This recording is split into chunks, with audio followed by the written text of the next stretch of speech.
এখানে প্রশ্ন বলছে কি, ভ্রমণ খরচ 2000 টাকা, আইন খরচ 1000 টাকা, আসবাবপত্রের অবচয় 2000 টাকা, বিজ্ঞাপন 2000 টাকা, অনাদায়ী পাওনা বা কুরিন হচ্ছে 1000 টাকা ও ছাপা ও মনিহারি 500 টাকা হলে বিক্রয় ও বিতরণ উপরিব্যয় কত টাকা? আমাদের বার করতে বলছে কি, বিক্রয় ও বিতরণ উপরিব্যয় কত টাকা।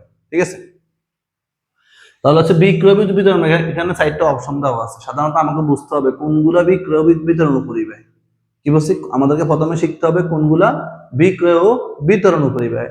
একটা প্রতিষ্ঠানের পণ্যদ্রব্য সরাসরি যেগুলো বিক্রয়ের সাথে যেগুলো সরাসরি জড়িত থাকে, এগুলো হচ্ছে বিক্রয় বন্টন উপরিব্যয়। তাহলে হচ্ছে বিক্রয় বন্টন উপরিব্যয় আর বিক্রয় বিতরণ উপরিব্যয় এক কথা। তাহলে আমরা প্রথমে দেখি ভ্রমণ খরচ। সাধারণত আমরা বুঝি কি, কোথাও ঘুরতে যাওয়া, কিন্তু আমাদের ব্যবসা ক্ষেত্রে তো ঘুরতে যাওয়াকে ভ্রমণ বোঝায় না। তাহলে ভ্রমণ বোঝায় কি, যে আমরা সাধারণত পরিবহন করে এক স্থান থেকে অন্য স্থানে পণ্যগুলো ডেলিভারি করি। এটা কিসের জন্য ডেলিভারি করি? পণ্য বিক্রয়ের উদ্দেশ্যে। এটাকে ভ্রমণ খরচ হিসেবে কাউন্ট করা হয়।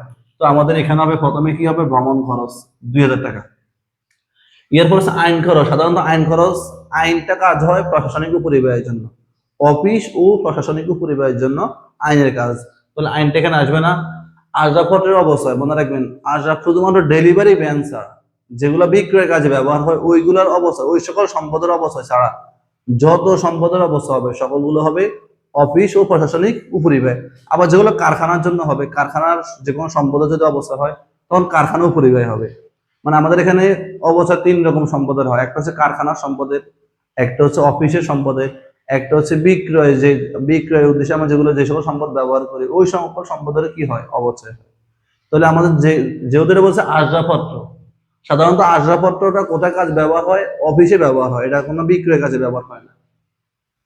পর হচ্ছে বিজ্ঞাপন। সাধারণত আমরা জানি বিজ্ঞাপন কেন প্রদান করি?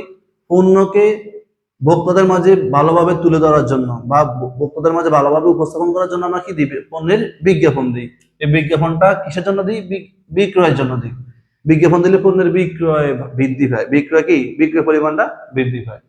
এই যে অনাদায় পাওনা অথবা কুরিন, কখন অনাদায় পাওনা সৃষ্টি আগে বুঝতে হবে। যখন আমরা পণ্য বিক্রয় করি তখন কি অনাদায় পাওনার সৃষ্টি হয়। সাধারণত অনাদায় পাওনা হয় যখন আমরা ধারে বিক্রয় করি, কোনো দানাদারের কাছ থেকে টাকা পাই, কিন্তু সে টাকা দিবে কি দিবে না এটা কোনো কি নাই, নিশ্চয়তা নাই, সেক্ষেত্রে অনাদায় পাওনার সৃষ্টি হয়। তাহলে বুঝতে হবে বিক্রয়ের সাথে সামঞ্জস্য, তার সাথে বিক্রয়ের সাথে সামঞ্জস্য, এটা আসবে ছাপা ও মনিহারি। মনে রাখবেন, ছাপা ও মনিহারি আমাদের বিক্রয়ের কাজে আসে না, এটা হচ্ছে অফিসের কাজে আসে। তাহলে আমাদের কত হয় দেখি, এখানে হচ্ছে 2000 টাকা, তারপর হচ্ছে বিজ্ঞাপন হচ্ছে 2000 টাকা, 4000, এখানে আছে কত, 1000 টাকা। তাহলে আমাদের উত্তর হবে খ নাম্বার 5000 টাকা। আশা করি বুঝতে পারছেন। মানে যেগুলো আমাদের বিক্রয়ের কাজে সরাসরি জড়িত সেগুলোই বিক্রয় বিতরণ উপরিব্যয় অথবা বিক্রয় বন্টন উপরিব্যয়। আশা করি বুঝতে পারছেন।